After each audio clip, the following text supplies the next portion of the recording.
গাজওয়াতুল হিন্দ যুদ্ধের সময় কি চলে গেছে, এসেছে? হ্যাঁ, চলে আসছে, নেমে পড়ে। এই গাজওয়াতুল হিন্দের বিষয়টা, এই যুদ্ধ সংগঠিত হয়েছে ১,৫০০ বছর আগে, ইন্তেকালের আগে নবীজি জানিয়েছেন দুইটা যুদ্ধ এই পৃথিবীতে হবে। আমার উম্মতেরা যদি ওই দুইটা যুদ্ধের যে কোনো একটা শামিল হতে পারে, আমি নবী গ্যারান্টি দিয়ে গেলাম, বিনা হিসাবে বিনা বিচারে আল্লাহ তাদেরকে জান্নাত দিয়ে দেবেন।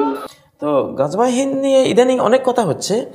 তো হযরত আবু হুরায়রার যে হাদিস যে এই যুদ্ধটি হবে, হিন্দ বলতে তো আসলে বিশাল একটা এলাকা। বর্তমান আফগানিস্তানও কিন্তু হিন্দের এলাকা। আসসালামু আলাইকুম ওরহমতুল্লাহি ওবরাকাতুহু। প্রিয় ভাইরা, আমরা সকলেই জানি গাজওয়াতুল হিন্দ নামে একটি যুদ্ধ যেটা সংগঠিত হবে কিয়ামত বা ইমাম মেহদী আলাইহিস সালামের পূর্বে, মেহদী আলাইহিস সালাম আত্মপ্রকাশ করার পূর্বে। সেই বিষয়টা নিয়ে, সেই গাজওয়াতুল হিন্দকে নিয়ে আমাদের কিছু উলামায়ে কেরামের মধ্যে অনেক দুই ধরনের বক্তব্য দেখা যায়। এক ধরনের উলামায়ে কেরাম বলে থাকেন যে গাজওয়াতুল হিন্দ যে যুদ্ধটা, সেই যুদ্ধটা অলরেডি হয়ে গেছে, সংগঠিত হয়ে গেছে, এটার আর দ্বিতীয়বার সংগঠিত হওয়ার কোনো সুযোগ নেই, এখন শুধু ইমাম মেহদী আলাইহিস সালাম বের হবে। কিন্তু অনেক উলামায়ে কেরাম বলে থাকেন যে না, গাজওয়াতুল হিন্দ যেটা আসল যেটা গাজওয়াতুল হিন্দ, সেই গাজওয়াতুল হিন্দটা ইমাম মেহদী আলাইহিস সালামের পূর্বে সংগঠিত হবে এবং সেটা সংগঠিত হওয়া এখনও বাকি রয়েছে। এ বিষয়ের উপর আমরা আজকে বক্তব্য শুনবো কয়েকজন উলামায়ে কেরামের মুখ থেকে, শেখের মুখ থেকে। আশা করি আপনারা যদি সম্পূর্ণ ভিডিও দেখে থাকেন তাহলে বিষয়টি আপনি বুঝতে পারবেন এবং আপনার ধারণা ক্লিয়ার হয়ে যাবে। আসুন প্রথমে আমরা ডক্টর মুজাফফর বিন মহসিন সাহেব কি বলেন এই বিষয়টা নিয়ে আমরা একটু ওনার বক্তব্য শোনার চেষ্টা করি। গাজওয়াতুল হিন্দ যুদ্ধের সময় কি চলে গেছে, এসেছে? হ্যাঁ, চলে আসছে, নেমে পড়ে। এই গাজওয়াতুল হিন্দের বিষয়টা, এই যুদ্ধ সংগঠিত হয়েছে, এটা হয়ে গেছে। এই গাজওয়াতুল হিন্দ মানে হিন্দের যুদ্ধের যে হাদিস, এটা গত হয়ে গেছে। এটা বলে গেছেন ইমাম ইবনে কাসির রাহিমাহুল্লাহ, 773 হিজরিতে তার জন্ম। কত আগে বলে গেছেন যে এই যুদ্ধটা হয়ে গেছে, আপনারা জানেন না। আর এখন এই এই এই হাদিসটা বলে কুতুকুতু দেয় মানুষকে, এখনই যুদ্ধ হবে, হিন্দ জয় হবে। তবে আর একটা খেলাফত প্রতিষ্ঠিত হবে কিয়ামতের আগে, এটা ইঙ্গিত বহন করে ঈসা আলাইহিস সালামের সময় যখন ইমাম মাহদী থাকবে। কথা বোঝা গেছে? এইটা হাদিসের একটা ভুল ব্যাখ্যা। এই যে একটা ভুল ব্যাখ্যা যে গাজওয়াতে হিন্দ হবে, এই হিন্দুস্তান জয়ী হবে, এই কথা বলে লাগাই দাঙ্গা, লাগাও, মারো আর পিটো। এই সামর্থ্য নয়। আপনি মোদির সাথে যুদ্ধ করতে যাবেন কেন? আপনি আম্মার ইয়াসির তার মা পিটাচ্ছে, মারছে, বেলালকে মারছে, আল্লাহ রাসূল দেখতে পাচ্ছেন, নবী প্রতিবাদ করেননি কেন? আল্লাহ নবী 1 নম্বর অপরাধী না? প্রতিবাদ করেননি কেন? প্রতিবাদ করতে পারবেন না। আল্লাহ রাসূলের মাথার উপরে মুটের ভুঁড়ি চাপিয়ে দিয়েছে। ইবনে মাসউদ বলছেন আমি দেখতে পাচ্ছি, কিছু করার নাই। তখন জিহাদ করেননি কেন?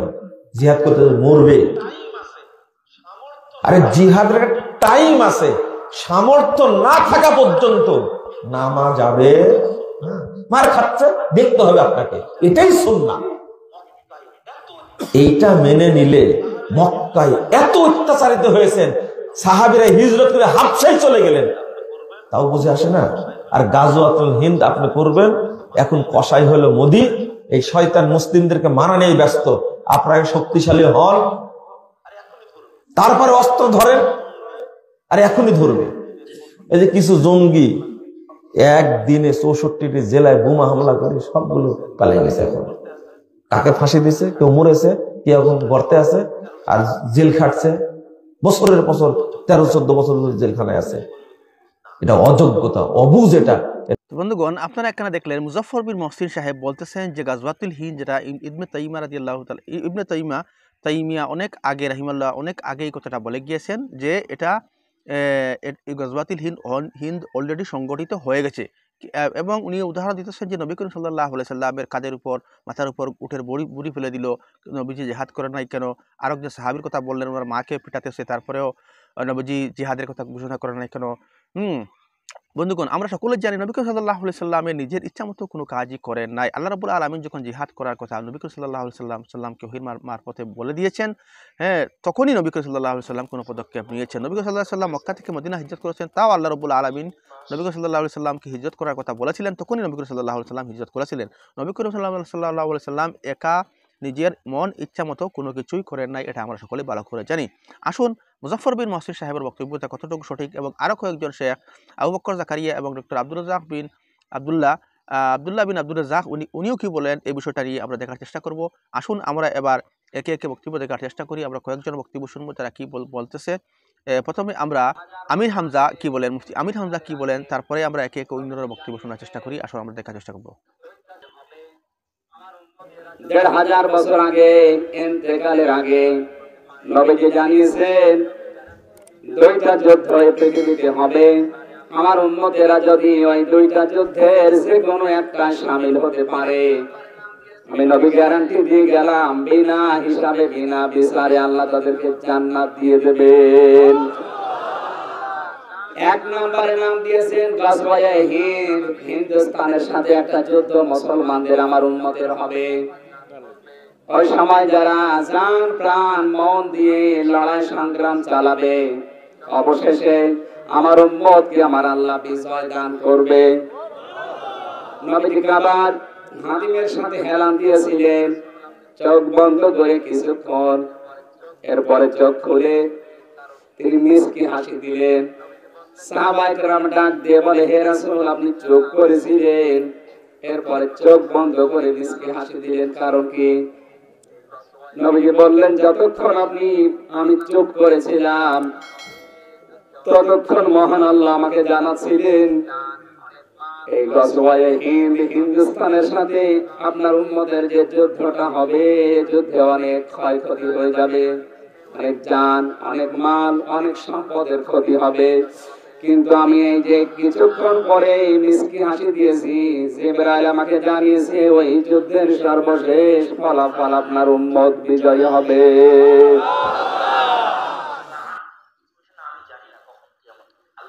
কিয়ামতের জ্ঞান কার নিকটে? জিবরাইল এসে আল্লাহ রাসূলকে জিজ্ঞেস করতে যে আপনি কি জানেন মাতাস সাআহ? বলছেন না, আমি জানি না কখন কিয়ামত হবে। আল্লাহ রাসূল জানে না কখন কিয়ামত হবে, সেখানে আপনি বললেন আর হয়ে গেল? আপনি শুধু আলামত বলতে পারেন, আলামতের ব্যাখ্যাও নির্দিষ্ট করতে পারবেন না। যেমন একটা আলামত যে গাজওয়ায়ে হিন্দ হবে, গাজওয়াতুল হিন্দ, হিন্দুস্তানের যুদ্ধ হবে, হাদিস ঠিক, কিন্তু কেউ বলতে পারবে না যে গাজওয়াতুল হিন্দ মানে মোহাম্মদ ঘুরি যখন ভারত আক্রমণ করেছিল সেটা, মোহাম্মদ বিন কাসেম যখন ভারত আক্রমণ করেছিল সেটা, না প্রত্যেক দিন পাকিস্তানিরা যখন ভারতে আক্রমণ করে সেটা। যখনই পাকিস্তানের সাথে ভারতের যুদ্ধ হয় তখন তারা এই হাদিস পেশ করে যে আমরা গাজওয়ায়ে হিন্দ করতেছি, যেটা হাদিসে আছে। কথা বুঝেননি? আপনি আলামত বলে দিতে পারেন কিন্তু নির্দিষ্ট করে ব্যাখ্যা করতে পারবেন না। প্রশ্নকর্তা জানতে চেয়েছেন যে গাজওয়াতুল হিন্দ সম্পর্কে আপনি জানেন, বর্তমান ভারতের অবস্থা সম্পর্কে জানতে চান। বর্তমান ভারতের অবস্থা, এই অবস্থায় ভারতে যে মুসলমানরা আছেন তাদের করণীয় কি, এটা নির্ধারণ করবেন ভারতের ওলামায়ে কেরাম। কারণ ভারতে যে সমস্ত ওলামায়ে কেরাম আছেন সেখানে তারা তাদের পরিবেশ পরিস্থিতি বুঝে তারা ফতোয়া দিবেন সেখানকার মানুষের করণীয় কি হতে পারে। আমরা দূরদেশ থেকে তাদেরকে সিদ্ধান্ত দেওয়া কোনো অবস্থাতেই সঠিক হবে না। আর আমাদের করণীয় কি আছে?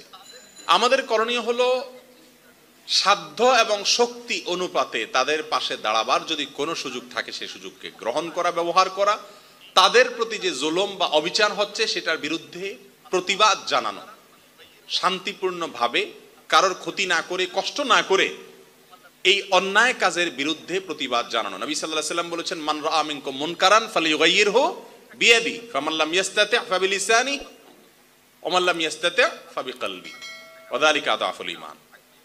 যদি অন্যায় কাজ আমি হাত দিয়ে ঠেকাতে না পারি, মুখ দিয়ে ঠেকাবো, মুখ দিয়ে ঠেকাতে না পারলে অন্তত মন থেকে আমি পরিকল্পনা করব ঠেকানোর, বা তার প্রতি ঘৃণা আমার থাকবে। আর এটা হলো সবচেয়ে দুর্বল ঈমানের পরিচয়। অতএব আমাদের উচিত হবে স্ব অবস্থান থেকে শান্তিপূর্ণভাবে প্রতিবাদ করা। গাজওয়াতুল হিন্দ সম্পর্কে হাদিসের মধ্যে বর্ণিত হয়েছে গ্রহণযোগ্য পর্যায়ের। তবে গাজওয়াতুল হিন্দ কি হয়ে গেছে না হবে না, এটার বিষয়ে বিস্তারিত সম্পর্কে উম্মতের ওলামায়ে কেরামের 3 ধরনের বক্তব্য রয়েছে। প্রথম বক্তব্য হলো যে গাজওয়াতুল হিন্দ এটি ইসলামের একেবারেই প্রথম দ্বিতীয় শতাব্দীতেই সম্পন্ন হয়েছে।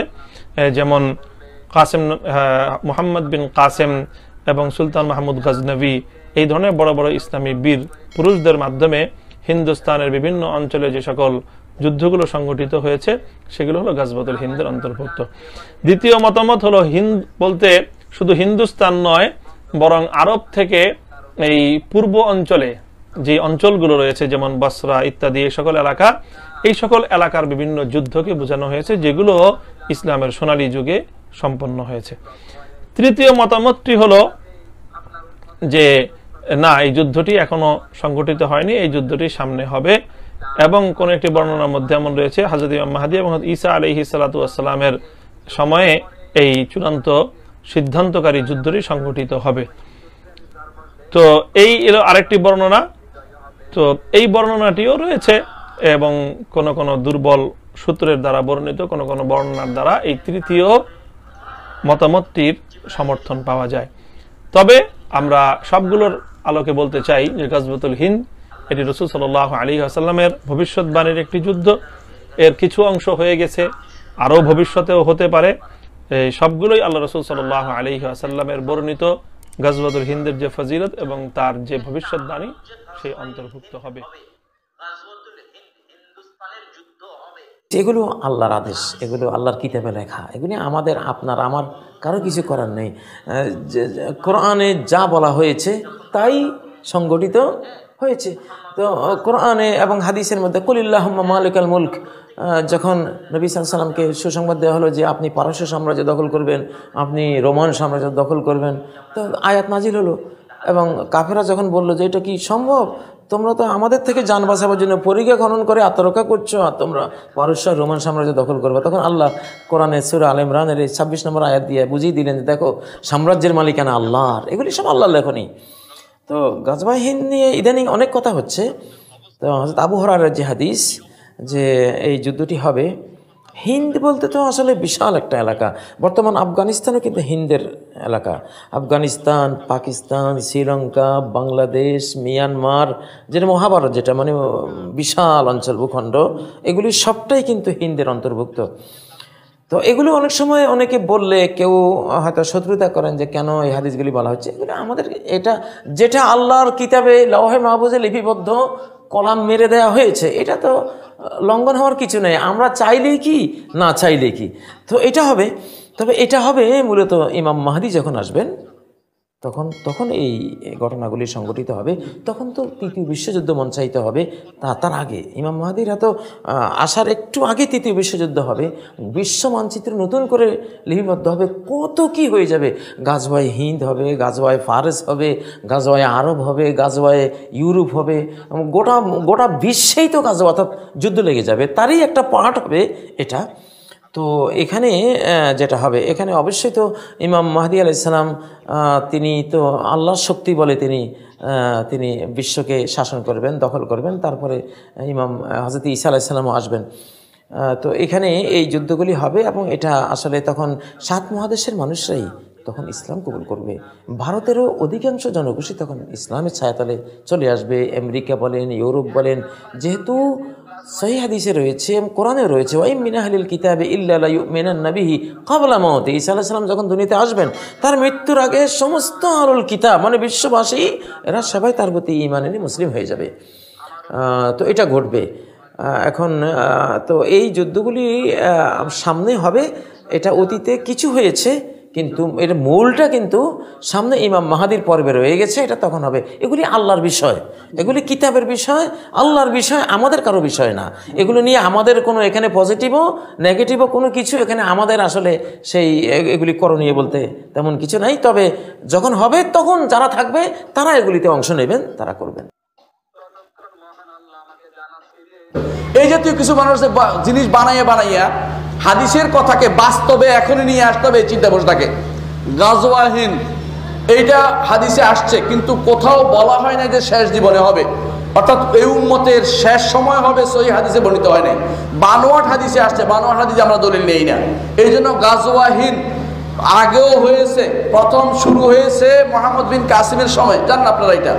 তারপর মোহাম্মদ ঘুরি করেছে, সুলতান মাহমুদ গজনবী করেছে 17 বার, তারপর করেছে মোহাম্মদ ঘুরি, এরা সবাই যুদ্ধ করেছে। এই যুদ্ধ হয়ে গেছে, এটাই হচ্ছে ইবনে কাসিরের মত এবং এটাই হচ্ছে সত্যনিষ্ঠ আলেমদের মত। এখন ভারতে হিন্দুস্তানের কষ্ট দেখে আমার আপনার অনেক কিছু মনে হয়, তার সঙ্গে সঙ্গে গাজওয়া হিন্দ নিয়ে এসে ছবি দেখাইয়া কান্নাকাটি করে এই যে জিনিস বের করার কোনো দরকার নেই। যদি আবারও হয়, আবার হইতেও পারে, কিন্তু এটা ওইটা নয় যেটাকে বলা হয়েছে আবু হুরায়রা যেন যেটা সুসংবাদ দিয়েছেন। এখানে হাদিস হচ্ছে অনেকগুলো, 2টা হাদিসের মধ্যে একটা শুদ্ধ আর একটা দুর্বল আর বাকিগুলি বানোয়াট। যেটা বলা হয়েছে যে যদি আমি আবু হুরায়রা বলেছেন যদি আমি গাজওয়া হিন্দ পাই তো আমি মুহাররার, কিন্তু পান নাই তিনি, এর আগেই তিনি মারা গেছেন, আবু হুরায়রা যুদ্ধ পান নাই। হ্যাঁ, আরেকটি বলেছেন সাদি সফওয়ান রাদিয়াল্লাহু আনহু হাদিস, সেখানেও যেটা বলে সেটা কিন্তু শুদ্ধ হাদিস নয়। তাহলে বোঝা গেল যেই ভুলটা হয়েছে সেখানে এটা হচ্ছে ওই ঘটনাগুলোকে টেনে এনে বর্তমান সময় নিয়ে আসা। আচ্ছা, এর চেয়ে খারাপ অবস্থা যখন আসবে আগামী 20 বছর পরে, এরপর দেখুন আরেক গোষ্ঠী বের হবে, গাজওয়া হিন্দ আসে না কেন, এরপর খুঁজে টেনে বের করতে হবে একজনকে। এই জাতীয় কাজ আমাদের কাজ নয়। যদি যুদ্ধ হয়, যুদ্ধ তো তৈরি হওয়ার আপনার কোনো কাজ নেই। কিছু মানুষ আছে গাজওয়া হিন্দের জন্য তৈরি হচ্ছে, এর চেয়ে নিকৃষ্ট কাজ আর কিছু হতে পারে না। আপনি গাজওয়া হিন্দ তৈরি হবেন না, আপনি কি করবেন? আপনি এখন দাওয়াতের কাজে ব্যয় করবেন। হিন্দি যুদ্ধের জন্য তৈরি হবেন না। যুদ্ধ এখন হাত দিয়ে করে না কেউ, যুদ্ধ মিটারে করে, মেশিনে করে। এবং যুদ্ধ যারা কাজ করে, সেনাবাহিনী করে, যারা এই জাতীয় কাজ দিয়ে আপনাকে বিভ্রান্ত করছে, নিজেরা বিভ্রান্তকারী, আপনাকেও বিভ্রান্ত করছে। এর মাধ্যমে শুধু ফিতনা তৈরি আর কিছু হবে না। আপনি দাওয়াতের ফিল্ডে থাকেন, আপনি আল্লাহর পথে মানুষকে দাওয়াত দিতে থাকেন, হকের কথা বলেন, যুদ্ধ এবং নবীর কথা বলেন, সুন্নতের কথা বলেন, আকীদার কথা বলেন। আপনি যুদ্ধ যদি করেন, আপনি যদি আকীদা শুদ্ধ না থাকে, আপনার যুদ্ধ কোনো মূল্য হবে না। যদি আপনি মনে করেন আল্লাহ সব জায়গায় আছে আর আপনি যুদ্ধ করতে গেছেন, আপনার আল্লাহকেও চিনেন না, আপনার যুদ্ধ কোনো ফায়দাও নেই। তাহলে আপনার আসল কাজ যেটা করতেন, আবু হানিফা কি করেছেন? কয়টা যুদ্ধ করেছেন বলেন তো? কয়টা যুদ্ধ করেছেন আবু হানিফা বলতে পারবেন? একটাও করেন নাই। মালিক করেছেন? করেন নাই। শাফিঈ একটাও করেন নাই। আহমদ ইবনে হাম্বল একটাও করেন নাই। আচ্ছা তাক, বুখারী একটাও করেন নাই, মুসলিম একটাও করেন নাই, আবু দাউদ, তিরমিজি, নাসাই, ইবনে মাজাহ একটাও করেন নাই। আরে এত বড় আলেমরা, সিউতি কয়টা যুদ্ধ করেছেন? করেন নাই। এত আলেমরা যদি কোনো যুদ্ধ না করে ঈমান নিয়ে কবর যাওয়ার আশা করে থাকে, করছে না? জান্নাতে যাওয়ার আশা করে না আমরা সবাই? আমরা তাদের রাহমাতুল্লাহ দোয়া করছি না? তাহলে আপনি যুদ্ধ দিয়ে শুধু পার হতে চান কেন? দাওয়াতের ক্ষেত্রে মেন জিনিস হচ্ছে যুদ্ধ হচ্ছে সর্বশেষ কাজ, তাও সক্ষমতার উপর নির্ভরশীল। সক্ষমতা ব্যক্তিতে হয় না, রাষ্ট্র দিয়ে হয়, এটা বুঝতে হবে। একজন মানুষ একে একে কিছু করতে পারে না। মুহাম্মদ রাসূলুল্লাহ সাল্লাল্লাহু আলাইহি ওয়াসাল্লামের সময়ে যতক্ষণ পর্যন্ত তিনি সক্ষম হয়েছিলেন না, ততক্ষণ পর্যন্ত তিনি কিন্তু যুদ্ধ শুরু করেন নাই। যখন সক্ষম হয়ে গেছেন তখন তিনি মক্কা জয় করেছেন। এর আগ পর্যন্ত প্রতিরোধ করেছেন। যখন এর আগ পর্যন্ত নিজেরা ঈমান আকীদা নিয়ে সারা দুনিয়ায় দাওয়াত দিয়ে গেছেন। এটাই কাজ। আমরা দাওয়াতের কাজে সময় ব্যয় করি, গাজওয়া হিন্দ না খুঁজি। গাজওয়া হিন্দ আমরা মনে করি হয়ে গেছে। যদি কেউ মনে করে প্রক্রিয়া চলছে, যদি আবারও হয়, সেটা যখন হবে তখন অবস্থা দেখা যাবে। আগ পর্যন্ত তৈরি হবেন না, কোনো রকমের ট্রেনিংয়ে যাবেন না, কোনো রকমের প্রশিক্ষণে যাবেন না, কোনো রকমের জাতীয় যারা করছে বিভ্রান্ত মনে করবেন এরা ফিতনাবাজ, এরা সমাজের মধ্যে সবচেয়ে সমস্যা তৈরি করাকারী এবং এরা ইসলামের দুশমন ছাড়া কিছু নয়। এদের দিয়ে কি করেছে কিছুদিন আগে জানেন? আইএস বের করেছে না? মুসলিম বিশ্বের ক্রিমগুলিকে নিয়ে গেছে, নিয়ে মরুভূমি, ইরাকের মরুভূমিতে নিয়ে একদম সবগুলি শেষ করে দিয়েছে। এখন কই? এখন আর কেউ নাই। কারণ এরা সালাকি করে মুসলিম বিশ্বের যুবকদেরকে নষ্ট করার জন্য, ঈমান থেকে দূর রাখার জন্য, আকীদা থেকে দূর রাখার জন্য এবং দাওয়াত থেকে দূর রাখার জন্য এরকম কাজগুলি করে থাকে। এই জন্য এদের থেকে সাবধান থাকবেন, এটা ঠিক নয়, এই কাজগুলি করা কখনো উচিত। বন্ধুগণ, আমরা এখানে বেশ কয়েকজন বক্তব্য শুনলাম। আবু বকর জাকারিয়া শুনলাম, আব্দুল্লাহ বিন আব্দুর রাজ্জাক শুনলাম, কাজী ইব্রাহিম শুনলাম, তারপরে আমরা শুনলাম মামুনুল হক সাহেবের বক্তব্য শুনলাম। বন্ধুগণ, আমরা এখানে দেখলাম যে আব্দুল্লাহ বিন আব্দুর রাজ্জাক এবং কাজী ইব্রাহিম যে কথা বলেছেন এবং মামুনুল হক যে কথাগুলো বলেছেন এবং ডক্টর আবু বকর জাকারিয়া যে কথাগুলো বলেছেন, প্রত্যেকের এক একজনের বক্তব্যের মধ্যে এক এক রকমের ভাষ্য রয়েছে। কিন্তু আমরা যে মুফতি আমির হামজা যে কথাগুলো বলেছেন, যে নবী করিম সাল্লাল্লাহু আলাইহি সাল্লামের একটি হাদিসকে উদ্ধৃতি করে বলেছেন যে একদিন হিন্দুস্তান সমস্ত মুসলমানরা বিজয় করবে এবং তারা শেষ হাসি মুসলমানরাই হাসবে, কিন্তু মুজফফর বিন মহসিন সাহেব যে কথাগুলো বলেছেন, উনি বলতে চাইতেছেন যে মোহাম্মদ গরি এবং মোহাম্মদ কাসিম যে যুদ্ধ করেছিলেন সেই যুদ্ধটাই গাজওয়াতুল হিন্দের যুদ্ধ ছিল। কিন্তু আমরা আমির হামজা এবং কাজী ইব্রাহিম সাহেবের মুখ থেকে এই কথাগুলা সম্পূর্ণ অন্যরকম আমরা বুঝতে পারলাম যে গাজওয়াতুল হিন্দ এখনও সংগঠিত হওয়ার বাকি রয়েছে, এরকমই আমরা ধারণা করতে পারি। কারণ গাজওয়াতুল হিন্দ যদি হয়ে যায় তাহলে মুসলমানদের যে শেষ হাসি বা শেষ খুশি, এখন তো সমস্ত হিন্দুস্তানের মধ্যে তো মুসলমানরা শাসন করতেছে না, এখন তো অন্য ধর্মের মানুষেরা হিন্দুস্তান শাসন করতেছে। তাহলে নবী করিম সাল্লাল্লাহু আলাইহি সাল্লামের সেই হাদিসটা তো মিথ্যা হয়ে যাবে। বন্ধুগণ, আপনারা কি মনে করেন, গাজওয়াতুল হিন্দ সংগঠিত হয়ে গেছে না গাজওয়াতুল হিন্দ সংগঠিত হওয়ার এখনও বাকি রয়েছে? ইমাম মেহদী আলাইহিস সালামের আগে যে যুদ্ধ হবে সমস্ত বিশ্বব্যাপী, সেই বিশ্বব্যাপী যুদ্ধের আগে যেটা যুদ্ধ হবে সেটাই গাজওয়াতুল হিন্দ নাকি? তা আপনি কি মনে করেন? ভিডিওর কমেন্টে অবশ্যই জানাবেন এবং চ্যানেলে যদি নতুন এসে থাকেন অনুগ্রহ করে চ্যানেলটাকে সাবস্ক্রাইব করে আমাদের সঙ্গে থাকবেন। আসসালামু আলাইকুম ওয়া রাহমাতুল্লাহি ওয়া বারাকাতুহু।